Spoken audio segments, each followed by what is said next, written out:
अब आईएसओ के बारे में क्या बात करी जाए। सभी को पता है कि आईएसओ क्या है, ये आंसर कॉमन सा है। और आईएसओ क्या यूज आता है फोटोग्राफी और सिनेमेटोग्राफी में, नहीं पता। इस वीडियो में कंप्लीट जानकारी मिलेगी, क्योंकि एज ए वेडिंग फोटोग्राफर है या सिनेमेटोग्राफर है, ये आईएसओ सबसे ज्यादा हेल्पफुल होने वाला है। इंफॉर्मेशन पूरी इसी वीडियो में मिलने वाली है। तो गाइज, मैं हूं ध्रुविन जैन फ्रॉम डीजेएफए, एक ऐसा प्लेस जहां पर अगर आप सिनेमेटोग्राफर और फोटोग्राफर बनना चाहते हैं, रियल मायने में एक नॉलेजेबल फोटोग्राफर सिनेमेटोग्राफर बनना चाहते हैं ना, तो आप दिए गए नंबर पर एक बार कॉल करिए और डिटेल जानिए कि ऐसे कौन कौन से कोर्स है जिसमें short term to long term, online और ऑफलाइन, आप फोटोग्राफी सीख सकते हैं। तो डिस्कस करते हैं आईएसओ के बारे में। एंड तक वीडियो में बने रहना, क्योंकि ये चीज वेडिंग फोटोग्राफर के लिए ना बहुत ज्यादा हेल्पफुल है और बहुत इजीली, बहुत अच्छे से हम पोर्ट्रेट्स हो या कैंडिड शॉट हो, बहुत अच्छे से शूट कर सकते हैं। So ISO that means international standard organization, जो फोटोग्राफी फील्ड के अंदर वर्क करता है सेंसर की सेंसिटिविटी के ऊपर, कि कितना एक्सपोजर क्रिएट करना है जब हम शटर सेट करते हैं, अपर्चर सेट करते हैं। अगर आपको शटर अपर्चर से कोई भी डाउट हो ना, तो इसके पहले मैं ऑलरेडी वीडियो बना चुका हूं, डिटेल वहां जाके समझ सकते हैं और अपना आउटपुट बहुत अच्छा कर सकते हैं। सो हम बात कर रहे थे यहाँ पे आईएसओ के बारे में कि अगर शटर अपर्चर का कॉम्बिनेशन कहीं सेट नहीं अगर हो पाता है, कैसे कि एक लेवल पर आप शूट कर रहे हैं, किसी भी लाइटिंग कंडीशन में आप शूट कर रहे हैं और आपका शटर जो है वो लिमिट से आपको स्लो करना पड़ रहा है, क्योंकि लाइटिंग कंडीशन बहुत अच्छी नहीं है। तो आपको अगर शटर स्लो करना पड़ेगा तो क्या होगा, अगर सब्जेक्ट आपका हिलता है या मूवमेंट कर रहा है तो शेकी आने के चांसेस हो जाते हैं। और या आपके पास अपर्चर 4 से बिग करने का ऑप्शन नहीं है, इन द सेंस कि अगर बोला जाए कि लाइट अगर वहां पे प्रॉपर नहीं है, तो हमको सेम एक्सपोजर पर, यानी कि सेम शटर और सेम अपर्चर पर हमको आईएसओ को इंक्रीज करने की जरूरत होती है, ताकि हमको वहां पर सेम शटर अपर्चर के नंबर्स पे आईएसओ को 100 से 200 करें या 400 करें, तो हमको एक्सपोजर थोड़ा ब्राइटर मिल जाता है। इसलिए हमको आईएसओ बहुत ज्यादा हेल्पफुल होता है। बट सबसे पहले आईएसओ है क्या? आईएसओ दैट मीन सिंपल से नंबर्स हैं, ज्यादा इन डेप्थ नॉलेज में नहीं जाके बहुत स्ट्रेट फॉरवर्ड और कितना अच्छा यूजफुल है ये समझते हैं। तो आईएसओ जस्ट एक नंबर है जो नॉर्मली स्टार्ट होता है 50 से या किसी कैमराज में 100 से, और अलग अलग कैमराज के अकॉर्डिंगली वो 1 लाख प्लस तक भी जाते हैं। तो जिस कैमरे में जितने हायर नंबर है, और लोअर नंबर तो आपको हर एक कैमरे में मिल जाएंगे, बट हायर नंबर्स का एंडिंग सब में कोई ना कोई लिमिटेशन होगी, कि किसी में आपको नियर अबाउट 50,000 प्लस मिल रहा होगा, किसी में 25,000 और किसी में 1 लाख प्लस भी आपको आईएसओ मिल जाएंगे। बट करता क्या है ये आईएसओ, कि नॉर्मल अगर नंबर्स उसके कम है, यानी कि 100, 200, 400, तो आपको लाइट की सेंसिटिविटी थोड़ी सी कम मिलेगी, यानी कि लाइट जो है वो कम मिलेगा। बट जहां पर लो लाइट सिचुएशन है, वहां पर आप स्टेप बाय स्टेप आईएसओ के नंबर्स को इंक्रीज कर सकते हैं, जिससे आपको सेम शटर अपर्चर पर एक्सपोजर प्रॉपर मिल जाएगा।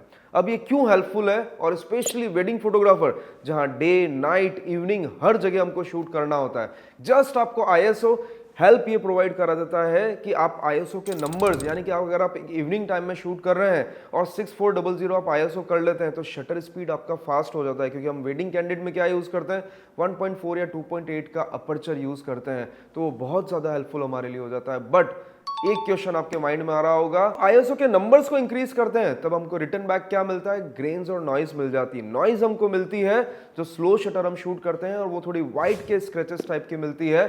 देन अगर आपको ग्रेन्स की बात करी जाए, तो ग्रेन्स हमको कौन से कलर के मिलते हैं, वीडियो को एक बार पॉज करके मेरे को जरूर कमेंट बॉक्स में बताओ कि वो जो ग्रेन्स के कलर्स होते हैं वो कौन से होते हैं। क्योंकि फोटोग्राफी के बेसिक कलर्स जो है ना, वो है रेड, ग्रीन एंड ब्लू। तो अगर आप जूम करके देखेंगे तो मैक्सिमम स्ट्रेंथ आपको मिलेगी ग्रीन की, देन उसके बाद ब्लू और रेड की आपको मिलेगी। जब हम लो लाइट कंडीशन में शूट करते हैं और आईएसओ को इंक्रीज करते हैं, तभी हमको वो ग्रेन्स मिलेंगे। अगर नॉर्मली आपको डे टाइम में हायर आईएसओ करना पड़ता है कई बार, क्योंकि शटर हमको फास्ट चाहिए होता है या अपर्चर हमको स्मॉल यूज करना होता है, जब हम आईएसओ इंक्रीज करते हैं तब आपको उतने ज्यादा ग्रेन्स नहीं मिलेंगे।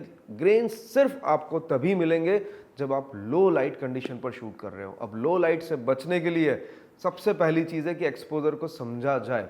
यहां पर अगर आप सोचो कि इस पूरे फ्रेम को मेरे को ब्राइटर करना हो, तो मैं क्या करूंगा, पिक्चर के एक्सपोजर्स को बढ़ाता रहूंगा, वो काम नहीं करता।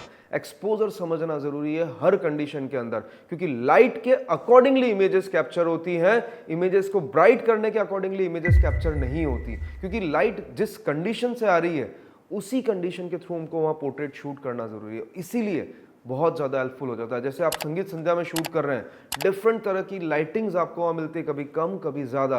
आईएसओ का एक नंबर सेट करके शटर स्पीड आपको कितनी मेंटेन करनी है उतनी मेंटेन करके भी आप शूट कर सकते हैं और बहुत परफेक्टली आउटपुट क्रिएट कर सकते हैं।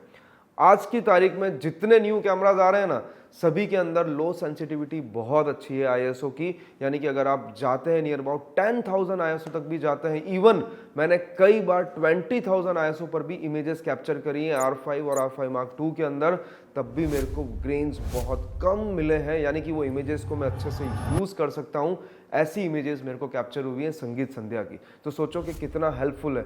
नॉर्मली फोटोग्राफर्स आईएसओ को इंक्रीज करने से सोचते हैं, डरते हैं कि यार ग्रेन्स ज़्यादा मिले तो, बट मेरा ये प्रैक्टिकली मेरा यूज़ है। मैं इसको ऐसे कहीं आपको ये नहीं बोल रहा हूँ कि आपको यूज़ करना चाहिए, बट प्रैक्टिकली मैंने यूज़ किया है। 10 to 15,000 आईएसओ तक भी मैं गया हूँ और मेरे को अच्छी इमेजेस कैप्चर मिली है, क्योंकि वहाँ पर शटर मेरे को फास्ट करना पड़ता, कोई ऑप्शन नहीं था, लो लाइट कंडीशन थी और मेरे को आईएसओ ही इंक्रीज करना पड़ता है, यही एक ऑप्शन मिल जाता है। तो आईएसओ सिंपल वे से समझने की चीज है कि ये जब शटर अपर्चर का कॉम्बिनेशन सेट नहीं होता है, तब आपके लिए थर्ड एक्सपोजर जो आता है ना, वो सिर्फ और सिर्फ आईएसओ आता है। और बहुत ज़्यादा मैं तो ये कहूँगा एज ए वेडिंग फोटोग्राफर्स के लिए तो सबसे अच्छा अगर कोई फ्रेंड है ना तो आईएसओ है। प्रैक्टिकल एक बार करके देखना, फिर मुझे कमेंट बॉक्स में बताना कि ये वीडियो आपके लिए कितना हेल्पफुल रहा था। और तो ये जितनी भी इंफॉर्मेशन मैंने आपके साथ शेयर करी है, अगर आपको पसंद आई है तो एक लाइक जरूर कर देना और अपने फोटोग्राफर फ्रेंड्स के साथ जरूर शेयर करना, क्योंकि नॉलेज बांटने से बढ़ती है। और अगर आपको पसंद आया है ये चैनल तो सब्सक्राइब करना मत भूलिएगा, क्योंकि ऐसे कई नॉलेज की सीरीज हम आपके लिए लेकर आने वाले हैं जिससे आप बहुत अच्छी फोटोग्राफी एंड वीडियोग्राफी सीख पाएंगे। सो गाइज, मिलते हैं नेक्स्ट वीडियो में।